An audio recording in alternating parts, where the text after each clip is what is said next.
I'm Carey Stinson, and my journey through life has been quite an adventure. For over 20 years, I played Barney the Dinosaur on tour and 7 seasons of the hugely popular TV show Barney and Friends. Now my journey is to bring together friends and guests from all over the entertainment world for inspiring and at times amusing behind-the-scenes conversation. I'm Carey Stinson, and this is Purple Roads. Welcome to Purple Roads. My name is Carey Stinson, and as always, I am so thrilled to have you here. I'm smiling. You're going to be smiling when you see who we have here. This is such a special guest. This is Bret Iwan. You may not know the name, but when I say the official voice of Mickey Mouse, you know exactly what I'm talking about. Bret, how are you? I'm great. Good to see you, Carey, and thank you for having me. And hi, everybody. Oh my gosh, I love it. I love it. Well, welcome to Purple Roads. We're so thrilled to have you. And this is just going to be so much fun. I think so. I'm already having fun. So that's a good sign, right? Right. Well, when you doesn't take much. Well, you got Mickey Mouse and you got Barney here. I mean, I don't know how we can have a lot of fun. I love looking at Mickey behind you. And oh yeah, this is fun. And I'm a big Disney fan, and so I don't know how people don't love Disney and love Mickey. So iconic. So I'm going to go a little different because I don't want to start just at the beginning here, but I know people want to know about Mickey. So before we ask about how you got really into voiceover, I want to know, how did you get into being the official voice of Mickey Mouse? Well, those two questions kind of go hand in hand because before Mickey, I didn't do voiceover. Wow. So I really got into voiceover because of Mickey. And so, yeah, my story starts, if you want to go way back, I've just been a Disney fan my whole life. I've loved Mickey in particular, loved the story of Walt Disney and everything he created. And so that just kind of set me on a trajectory, which was pursuing art. Starting at a very young age. And then I went to art school and graduated, got a job working as a professional illustrator with Hallmark greeting cards. I was there for 5 years. And then out of the blue, I get this email that was outlining the audition process they were looking for an understudy for the voice of Mickey Mouse at the time. And I have a friend who I went to school with, Jamie, who works at Pixar. She's a Pixar animator. And so she got this internal company email that had circulated outlining the process. And she, knowing I was a huge Disney fan and big Mickey fan, she knew that I did the voice of Mickey occasionally, just for fun. We went to school in Florida, so we were annual pass holders. We were 2 hours away from the parks. We'd go up, and when we walked through those gates, I'd say, "Oh boy," and my friends would chuckle, and I'd get a laugh out of it as well. And that was kind of it for voiceover and doing Mickey. That was my experience. Sure. But she knew how big of a fan I was. And when she saw this email that said, "Do you want to be the voice of Mickey Mouse?" and she read it, she thought, well, Bret has to do this. And so that's what she said. She forwarded it on to me and said, "You have to do this." And when I read it, I thought, I have to do this. I'd be a fool not to do it. So again, not having any voiceover experience, I had done acting and theater in school and kind of always been interested in performances, but never decided to pursue it, either one. Had never pursued it professionally, but when I saw this, I just thought I have to at least try because I love Mickey so much, and even getting to say I tried out to be a part of that legacy was going to be enough for me. Lo and behold, my little audition ended up getting to the right people, and here we are today, 12 years later. So I had a feeling we were going to have a lot in common, and boy, you've just started so many different places I want to go with because I'd never been in a body costume before the Barney audition came. But I exactly same with you mentality, which is I've just got to try this. I mean, there's just no reason not to. This was before Barney was as big as it became, but I just had to try it. Had no idea. Just you have to do those kind of things.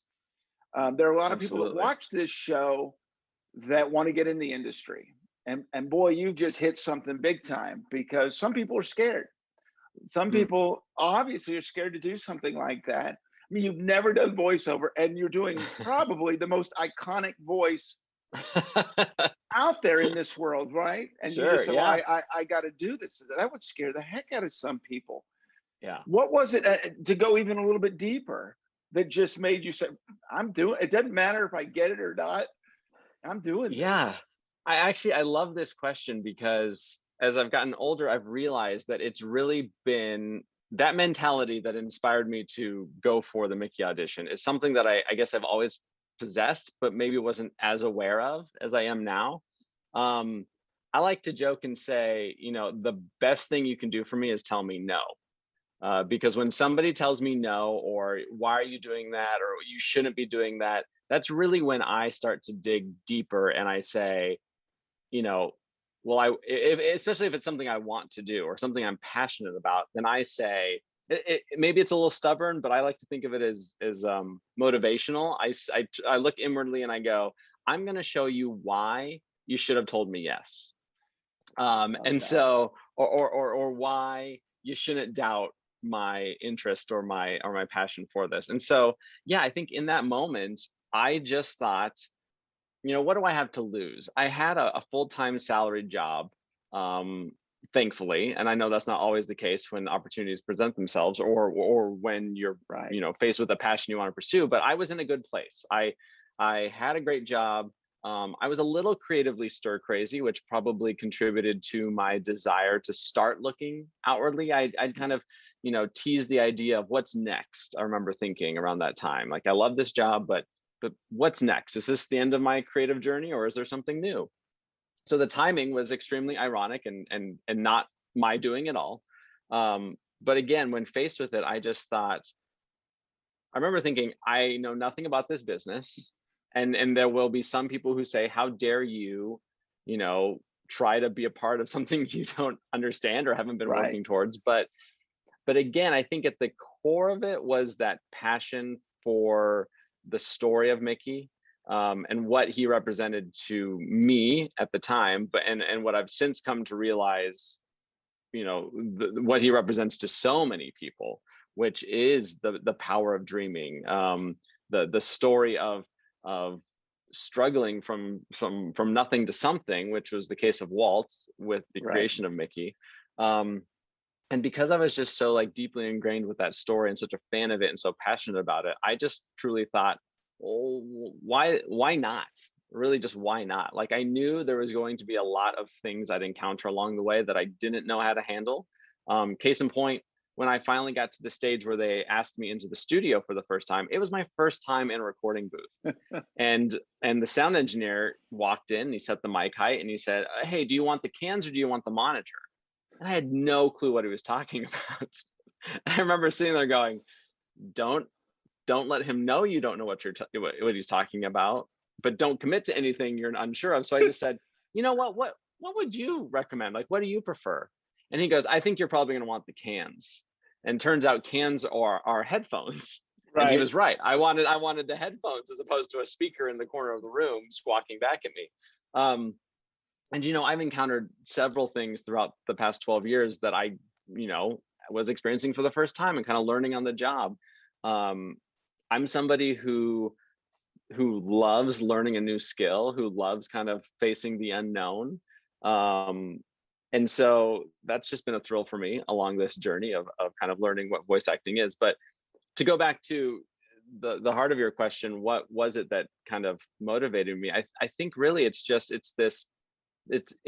is that desire to learn something new, the desire to try something new, but just the idea to seek the idea of seeking adventure, and kind of encountering each opportunity as it's gonna be a fun story to tell. I'm all about the story we tell in our lives, and I think every time we're faced with an opportunity that may be a little bit out of right field or left field, or something you're not entirely familiar with, the worst that can happen is that you try something, you learn a new skill set, maybe you learn that you don't have that skill set, but at least you tried, and at the end you've got a great story to tell. And that's kind of how I like to pursue most things in my life. Well, and it's such a great advice for everyone, right? It's just about that trying. Yeah. It really is. It's funny on what you were just talking about before that. one of the biggest keys, and I have found this out in this industry, is you kind of got to fake it a little bit. I mean, I was in the same boat. They asked me, I had been doing the character of Barney for like 6 months, and they said, "Can you dance?" I said, "Of course I can dance. I can't dance." I've talked about this on before. I can't dance. And I took the videos and I went to my mother, who was a professional dancer.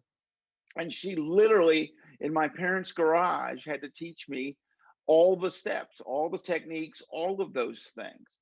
But ultimately, they don't care as long as I come back and show them I can dance. I can exactly. Dance. Yeah. I mean, fake it till you make it is a phrase for a reason, right? And yeah, I think in some ways, whether it's facing with an entertainment career or a desk job, I think everyone's kind of faking it till they make it. And in some aspects, some of us just have bigger risk because you got to dance on camera. So well, or you're the voice of Mickey Mouse, and obviously there's a lot of pressure of that. But I think it sounds like your passion really took over. Your chances of failing are pretty slim because you respect this character so much and you love this character so much that you're not going to let it down. Yeah, and I mean, and don't let that little story fool you. I'm definitely somebody who has a lot of fears, and I feel like fear of failure is a great one. So even when that passion motivates me, the fear of failing is always in the back of my mind. And I have had failures, and I think what I've learned along the way is, you'll be surprised at when you put in the work, when you're willing to do hard work, how less frequently you fail. And even then when you do fail, there's still a great reward in it. And I like to say, I don't really look back on my life and have any regrets. Sure, there are things that maybe weren't the best experience or didn't leave me with the best taste in my mouth, but I don't really look back and regret anything. I just kind of look back on the experiences and think, well, those things got me to this point now. And so what's happening today and what's going to happen in the future is a little bit more important. Well, and what you learn from those mistakes, right? You can't know what can be perfect. No one can be perfect. No. So what you learn from those mistakes? Can you think of a mistake you made early on? And the adjustment you had to make? I mean, I don't know that I can pinpoint one thing in particular, but specifically with Mickey, for me, the biggest thing was I didn't have the acting experience. I had the ability to make the sound of Mickey or to sound similar to Wayne Allwine, who had done the voice before me for 32 years. And then, of course, the goal is to kind of carry on what he did, what Jimmy McDonald did before him, and what Walt Disney originated with Mickey. So we're just kind of filling in for the boss. And so I was able to make that sound, but the acting portion of it, truly, I just didn't have the experience. And so I can look back. I may not have a moment in time that I'll look back and I think, oh, wow, I really messed up. But if I listen to older recordings, I hear room for improvement, we'll say. I'm, we're all our own worst critic when it comes to our own work. But there's definitely moments I look back and I go, oh, I could have done that differently. One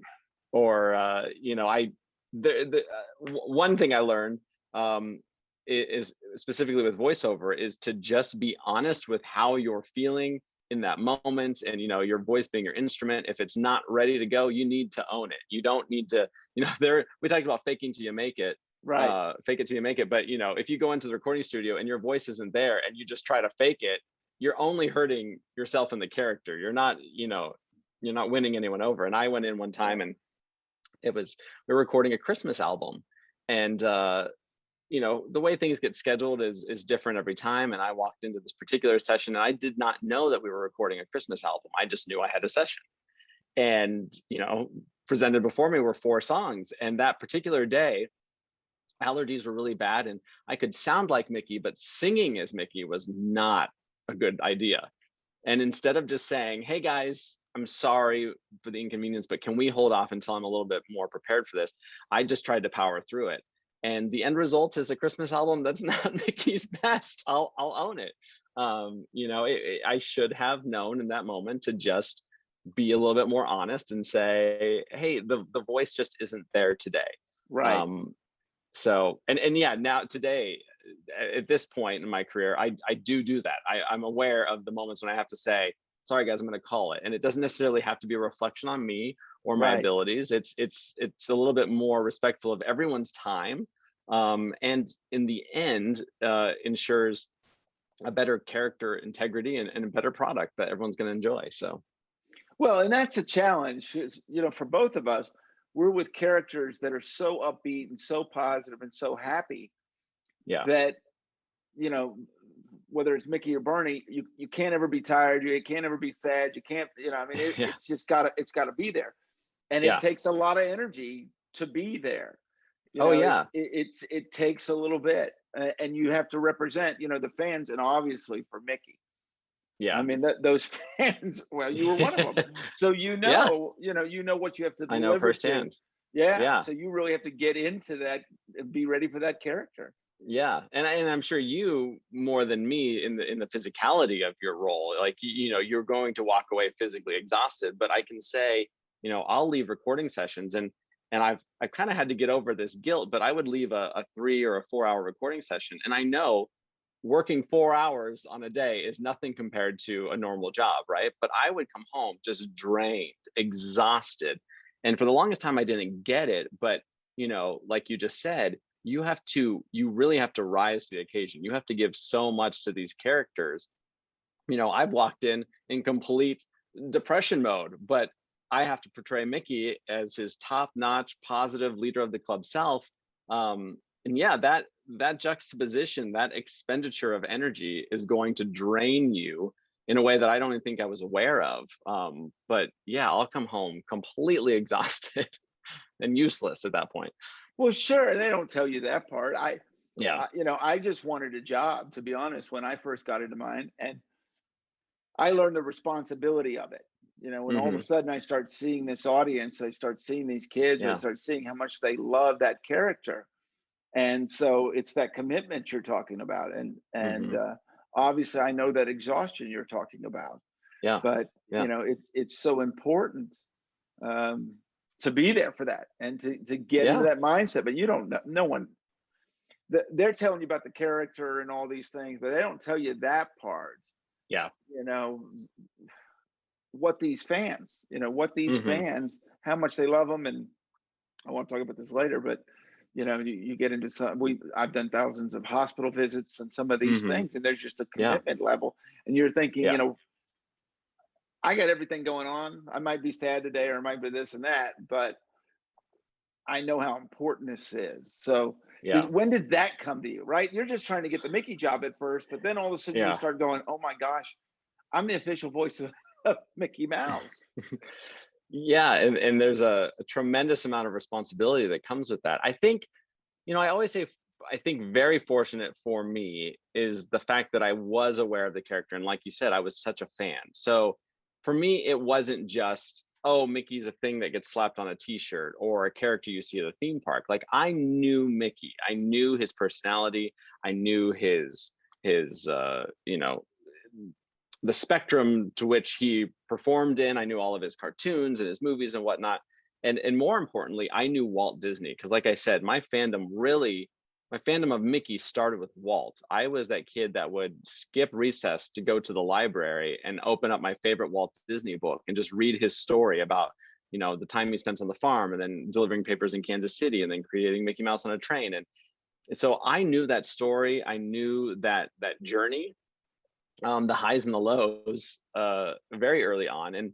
And so, yeah, I think that contributed to my awareness of what Mickey meant. Now, to your point, absolutely. Once I assumed the role and was more involved, then I saw firsthand, the emotional, connection that Mickey makes. And it's, for me, I guess maybe I've never been in a state that I had to rely on something like Mickey or Barney to really kind of help me through a moment. But Right. I learned that people do rely on these characters for that, Very, you very know? much, very much so. I've gotten Yeah. so many letters. One that always sticks in my heart is a now an adult who wrote me a letter Mhm. saying, Barney introduced me to love. I was Mm. never told by my parents that they loved me, and I learned love through the I Love You song and all of that. Yeah. And it's been such an important part of my life. And that's probably a concept I didn't even I mean, I was just so blown away Sure. by that, but it was very important to him. And I know there's stories like that for Mickey. So Oh yeah. Yeah. I mean, and I am a sucker for nostalgia. Like, and that's maybe an understatement. I love nostalgia, and I am an emotional person. But the one thing that'll always get me is our memories of childhood, or hearing about that connection of somebody who has you to thank for playing a part in teaching them about love. And it's like when I hear those stories, with Mickey or any character, it just like, it gives you those goosebumps, and it makes you realize that sometimes, it's like, it's a weird dichotomy of we are still individuals. right, We're still Carey and Bret, and we have our sure, lives and we have our ups and downs. But almost placed on your shoulders is the responsibility of this character's personality. And there's an expectation that comes with that. When people interact with you, they want you to be that Mickey. They want me to be Mickey. They want to hear how we're similar. They want to, and yeah, it's I've been trying to learn how best to, because I'm a firm believer in being authentic, and I want to be my authentic self, and I want to communicate to people the strength of being authentic. right. But how do you juggle that when you represent a character who's as big as Mickey? So I've, over the years have really come to believe, it's necessary to help people understand that, yes, I play a very important role in this character, but Mickey is Mickey, and I'm Right. honored to be a small part of it. And if that small part contributes to an emotional experience you've had, I am so grateful and honored to be a part of that. But really, the not the responsibility, but the credit goes to Mickey. It's such Right. a bigger idea, than any individual who plays a part in the character. So yeah, it's a balancing act. It really is, because the responsibility is great and can be overwhelming sometimes. I mean, if I'm being completely honest, it gets overwhelming to think that, sorry, stuff's flying in my face. Oh, no, no. I don't know what that was. Yeah, it's overwhelming, but it's powerful, and it's extremely fulfilling and humbling, even just to, yeah, it's like, who am I to affect people in that way? But I've been given this chance and this opportunity, and I'm just going to do everything I can to respect it, with the hopes that I continue to do good in the way that so many people have already experienced through that character. Well, that really is the key, because I had the same emotions towards it, and still do. It's so funny. I haven't done it in a few years, but I'll always be known as that. And Hmm. friends will tell people, and you just see it on their face. You were Yeah. Barney, and it's this, and they're looking at me, and Yeah. and that, every once in a while I'll do a little jump or a little step or something. They're like, "Oh my gosh, oh my gosh." It is you. It is you, right, right. But I'm still Carey, and I Yeah. have my own life and all that stuff. Yeah. But I understand that, and I understand the important, especially for me, we get a lot of parents that, well, you helped my kid through, or you did this, or Yeah. those kind of things. But it's the same Yeah. deal. Obviously, there were several people that played Barney, but all of us had the same passion towards it, and the same love Sure. towards it, as obviously all the voices that have done Mickey. Yeah. I want to go way back to kind of near the beginning, Okay. of the interview, because this was something I was thinking about. You were saying your audition. An actor or a voiceover artist is going to prepare for it differently than someone that's never done an audition. So I'm really curious. Did you go back and watch episodes? Did you listen? Did you, what did you do? Because you didn't have all the references, right? That an actor would have on them. So you Yeah. kind of had to come together and put an audition together, really not knowing how to put an audition together.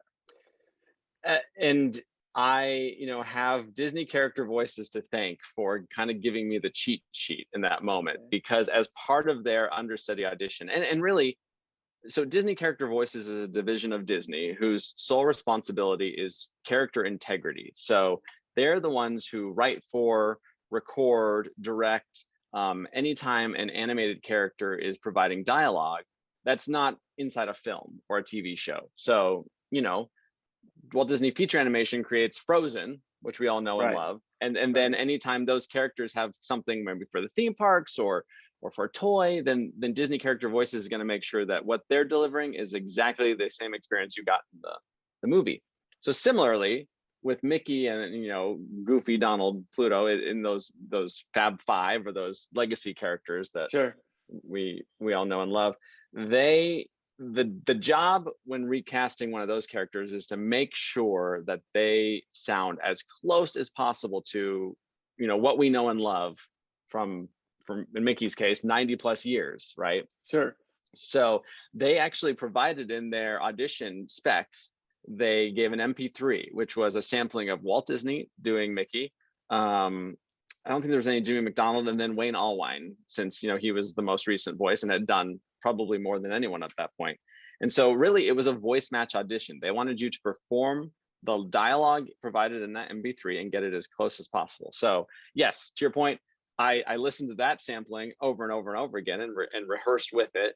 But then, like I said, I was fully aware of Mickey's canon of other performances. And so I did go back and watch some of those. And then even after the initial audition, I knew that, I made it that far by rehearsing along to dialogue, but it was going to be up to me now to perform Mickey without a voice match. Like I wasn't just going to be copying previously done stuff.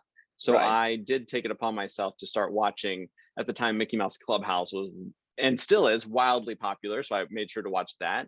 I went back and listened to different theme park soundtracks and some of the movies that had been made. Just knowing that, Mickey delivers all over the scale of performances. It's preschool one day, it's stage show the next.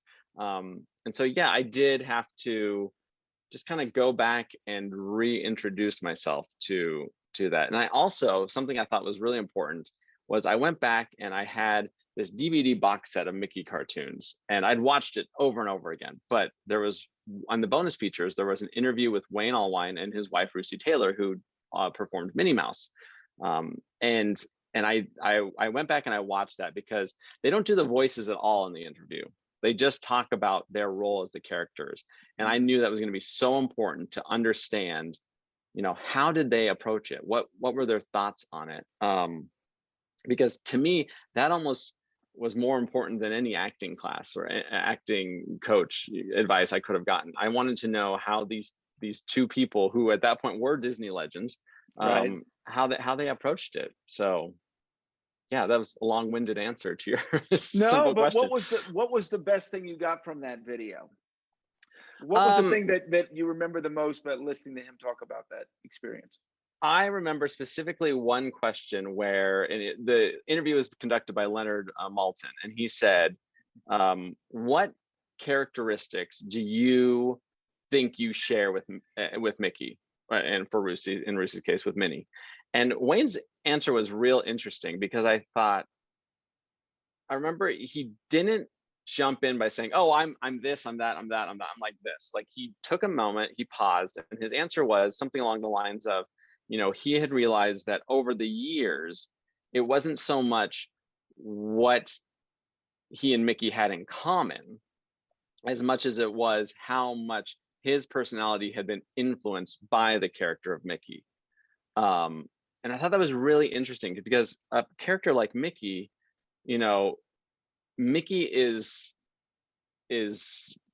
I mean, I hate to say powerful, but he's powerful in what he represents to so many people, but his personality characteristics, he's humble.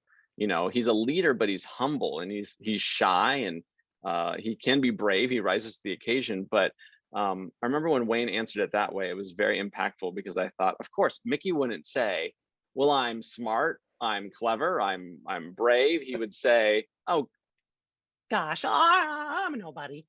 And that's essentially what Wayne said. He was like, it doesn't matter about me, but I have, come to realize that I've taken on some positive traits. And I've been asked similar questions now, and not to just directly copy Wayne's answer, but sure, his answer was the best. And I've realized that it's not so much what I have in common with the character, it's what the character has taught me. And he has taught me a ton.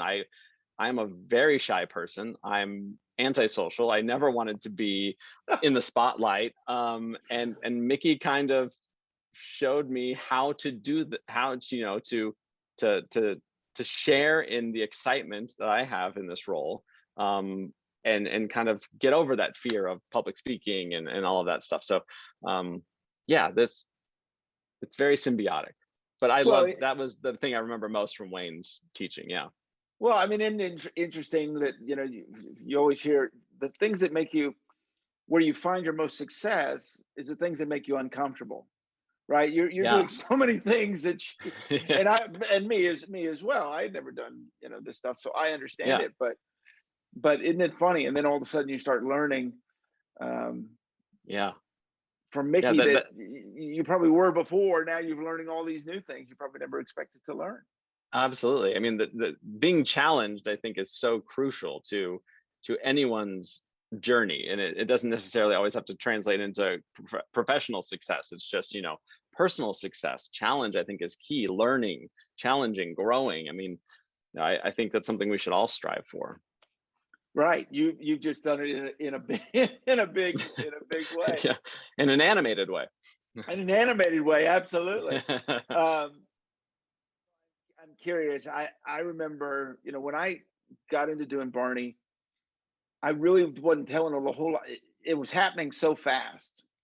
And I was 23, my friends were in college and all that stuff. And then all of a sudden it became huge, and I'm performing in these massive arenas with 16,000 people. And I invited all my buddies, and they were like, what? They could just not understand the whole concept. And they showed up and were like, what in the world? What has just happened here? Yeah. What was that like for you when you start telling family and friends, you're going to be Mickey, and then they actually get to hear you doing as the official voice of Mickey? Yeah, I think it was a mixed bag. For people who did know me prior, Right. I definitely got the excited responses like, oh my gosh, that's insane. But I also got a lot of the like, wait, what are you doing? Why? I mean, and my parents hate that I share this part of the story, but one of the first calls I made was to my parents just to tell them I was going to audition. And my mom was like, you're going to audition? Do you even do a Mickey voice? I thought you did a Donald Duck voice. And I was like, I've never done a Donald voice, Mom. Like, what are you talking about? And my dad similarly was like, okay, so like, if you get this, what do I tell people? You're the voice of, that's weird. Now, and they hate that story because now they're two of my biggest fans. They're so supportive and always have been in any of my endeavors. But it's interesting. It definitely is a mixed bag of, and to this day, if it's somebody I've never met, like you were mentioning, people will say, oh, Carey's Barney, and people are like, what? Well, sometimes I'll have friends who will say, oh, this is Bret, and you know what? He's the voice of Mickey Mouse. And they go, okay, that's cool. Or even worse, I'll do the voice for them. They're like, let me hear it. Hiya, pal. And they'll say, that's pretty good. I'm like, pretty good? So, but then of course, on the other hand, you get plenty of people who are just like, oh my gosh, I love Mickey, or my kid, we're on in our household every day. Like, so it's funny because, and again, I think it speaks to the power of characters like these, right? Because they are their own, they're real. They're real, whether they're a costume character on a TV show or an animated character, like they're real. And so when people introduce an element of that being you or I, it does take some people a minute to go, unless they're like really maybe versed in like voiceover or acting, they go, the voice of, what do you mean voice of? Like, and I've come to find that that's pretty cool, that people really think Mickey is real. And so when they say, this is my friend Bret, he's the voice of Mickey, they're like, what does that mean? Does Mickey talk? Like, what? It's Right. like, why does Mickey need a man behind him to do the voice? Like, Mickey's got a voice. So again, the power of the character is bigger than us. Oh, it is. It's so funny. I actually I've got a 16-year-old stepdaughter, and I had to buy her a car the other day, and I bought a used one from Lucky one of you. yeah, and from one of the neighbors. And the neighbor came over, and we did the whole thing and signed the paperwork and all that. And he goes, "So how many people in this cul-de-sac know what you did for 22 years?" And obviously he had looked me up. And of course, you start my name, there's no Yeah. question, you know. Sure. And he gets this huge smile on his face, and it goes from there. Yeah. And I was like, yeah, that's probably not what you were expecting when you looked me up. Yeah. But it is a fun part of it. And my parents, when my dad, because I've told this aspect of the story because I was working at Chili's. I was working at Chili's when I got the audition.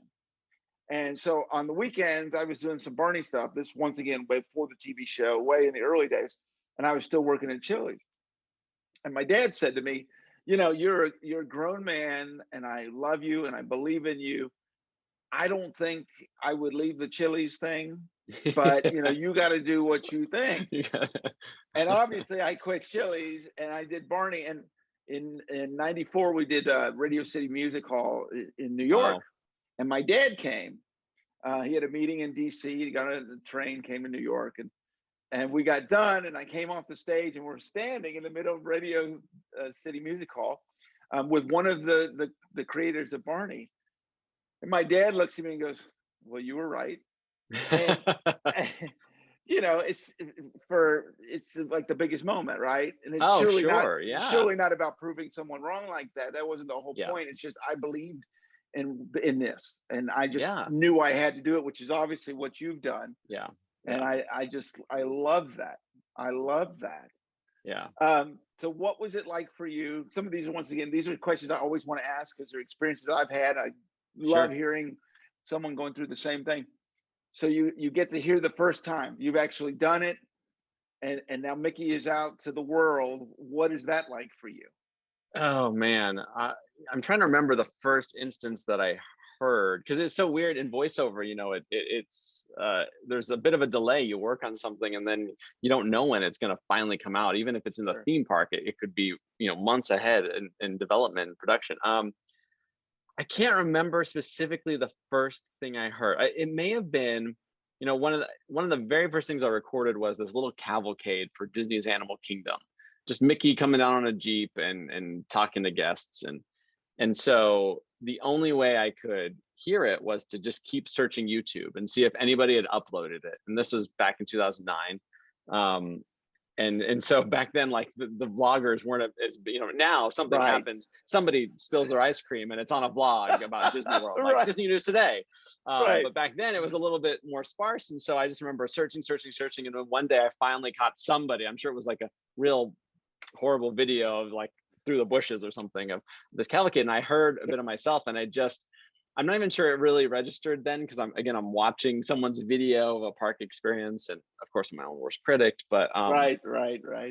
I do know, and I've shared this story a couple times. But you know, for me, the biggest moments of hearing myself was one of the ways I first ever learned to do Mickey's voice was I was a huge fan of the Disneyland show called Fantasmic, which is a live show that rises out of the rivers of America in the middle of Disneyland, which, you know, it just seemed like this nondescript island during the day. I've seen it. It's an amazing show.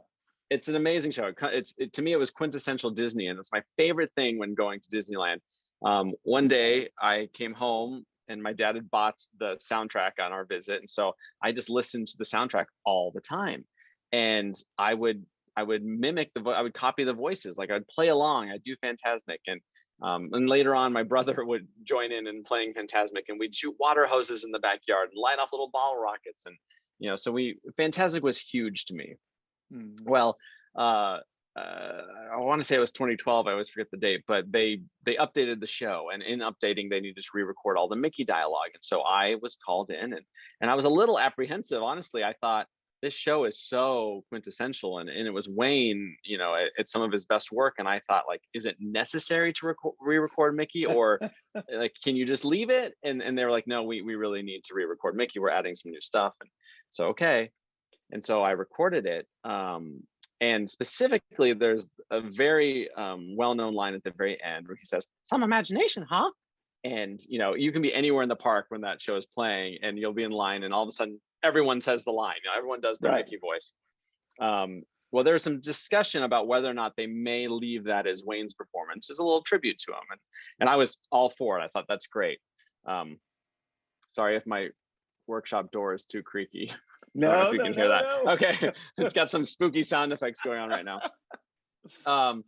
Well, so wasn't sure if they were going to leave that last line in or not, or re-replace it with my dialogue. Well, fast forward to the show finally debuts. My brother and I are in the park. We get to watch it, and the whole show goes on. And the whole time I'm watching, thinking, this is crazy that I get to be that. Like, that's my voice coming across these speakers, and there's kids like me watching this show.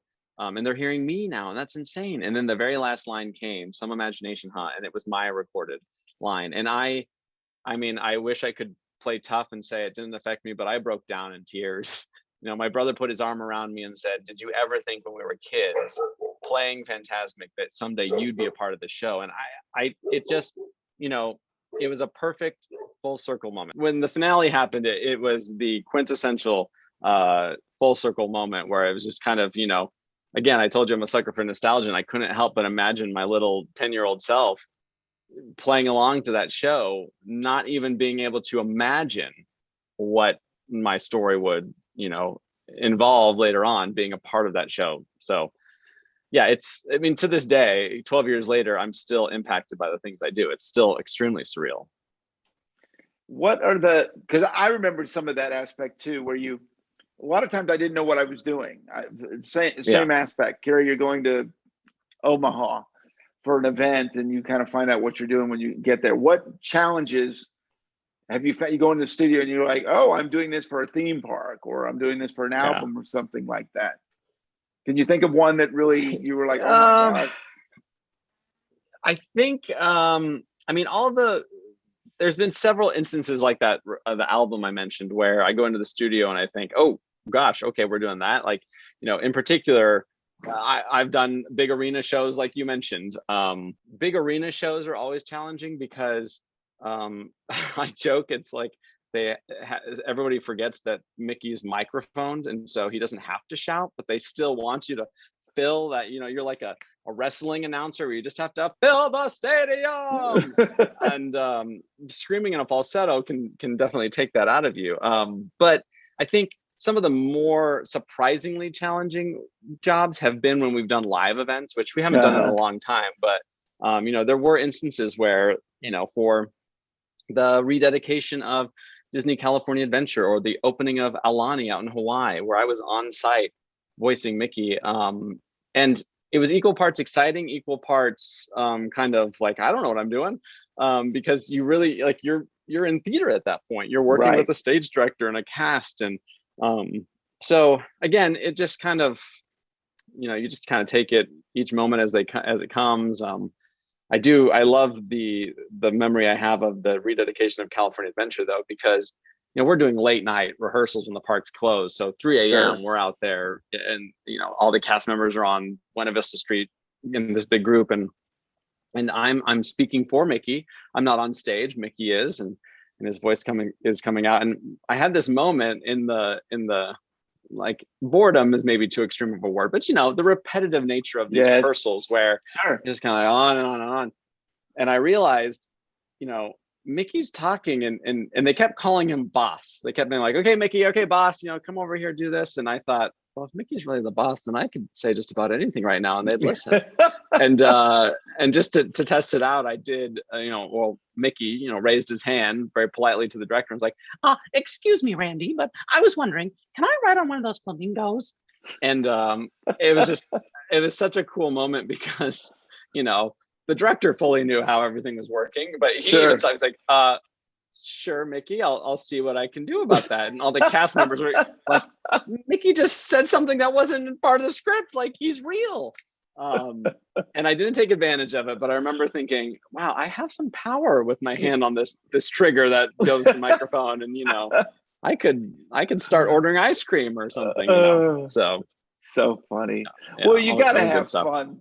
Obviously, I know all about rehearsals and how long they take and the technical aspects of that. So I totally understand it.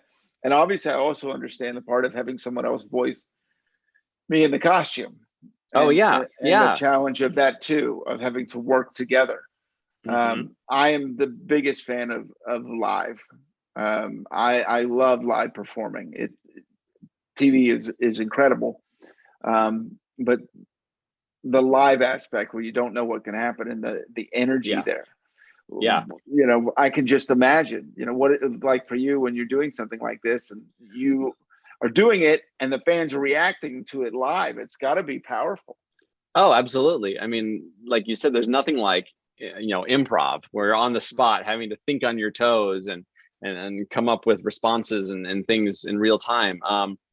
It's, again, to go back to that word challenge, it's a challenge that I love because it really just kind of like everything's firing at that point. When you're in a groove, as I know there's several instances where I was surprising myself, like, oh man, that was good. Oh, that was, that was a good response.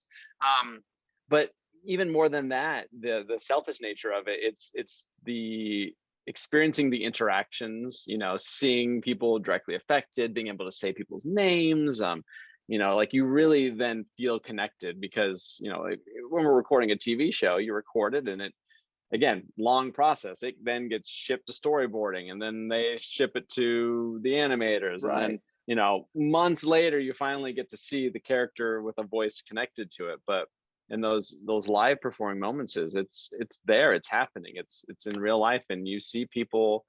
I had a chance to do it with some very high profile VIPs, and it's amazing to see people who are very important and used to hobnobbing with other important people, and they just kind of melt and turn into a kid because it's Mickey, Right. So it's right, and we've done it too. It's the coolest thing in the world when John Bon Jovi comes backstage and all of a sudden you see him become a kid. He doesn't know how to react to this big purple dinosaur that's talking to him and jumping up and down and dancing and all that stuff. But I think that's the incredible part. I mean, you did Mickey right at the beginning of this episode, and I couldn't stop smiling. I mean, it's just one of those things. It brings so much wonderful memories and thoughts. And I went to Disney many times as a kid, and it's just such a special thing. And as an adult, it's such a special thing. Absolutely, yeah. So I know you've been doing some Comic-Cons where you get out around. You get out around the fans. What has that experience been like for you? That's, well, going back to my being a shy person and a little socially anxious, that's been a learning curve for me. Of course, I love sharing in the excitement of Mickey and the fandom of Mickey, and it brings it to a whole other level when you're able to meet people face to face and hear how much the character affects them. But it's a new environment for me. I'm not, I'm much more prone to sitting in my workshop and building something or enjoying my backyard and with my dogs and my family alone. So being out in this big energetic environment has been I've had to rise to the occasion, but I'm getting used to it. I'm getting more comfortable in it. And again, just meeting people and seeing how excited they are to share their stories about the character and how it's affected them. And there's nothing like that. So it is cool. And on top of that, I get to go experience new places I've never been before. With being the voice of Mickey, all our work typically happens in a recording studio in Burbank, California. So people ask me all the time, do you get to go to the theme parks? Are you working in Florida or in Paris? No, I'm working in Burbank. So if my voice is overseas at a theme park, I was in Burbank when I recorded that. So the fun thing about Comic-Cons is getting to travel a bit and see new places. And I'm enjoying it. I'm off to Lexington, Kentucky this week, and then Salt Lake City the next week. So, always something new. So everyone go check out and go see Bret when if you're in those areas. Exactly. Can you think of some favorite interactions, some questions they ask you? Oh, I mean, the questions are always so. Lately, I've been doing kind of my friend Ashley Eckstein and I. Ashley is a very well-known actress, voice actress. She voices Ahsoka Tano in Star Wars, and created her universe, a clothing line that catered to the female fan, and now caters to everybody. She and I bonded very quickly when we met, doing a Mickey birthday video, actually, because our stories are so similar. And our stories are similar in that she, like me, is somebody who believes in passion, believes in hard work, and wants to take her experience, so our shared experience, and just you hope that it inspires other people to do what they, follow their dreams. And so Right. We created our own panel called Voice Your Dreams, and we've been fortunate enough to do it a few times at Comic Cons now. And that's what it is. It's like you and I have been talking about. It's talking about how we turned our fandom into our dream come true and continue to.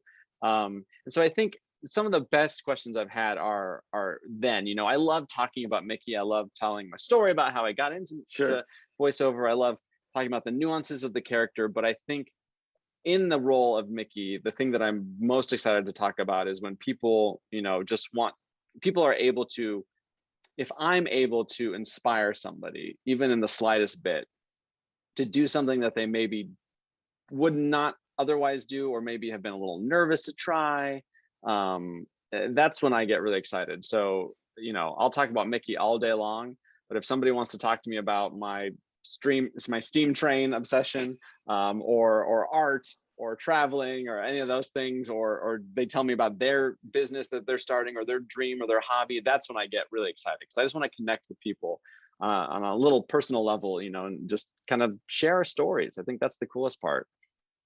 Oh, I think it is. I think the fact these Comic Cons have brought people together is such a cool thing.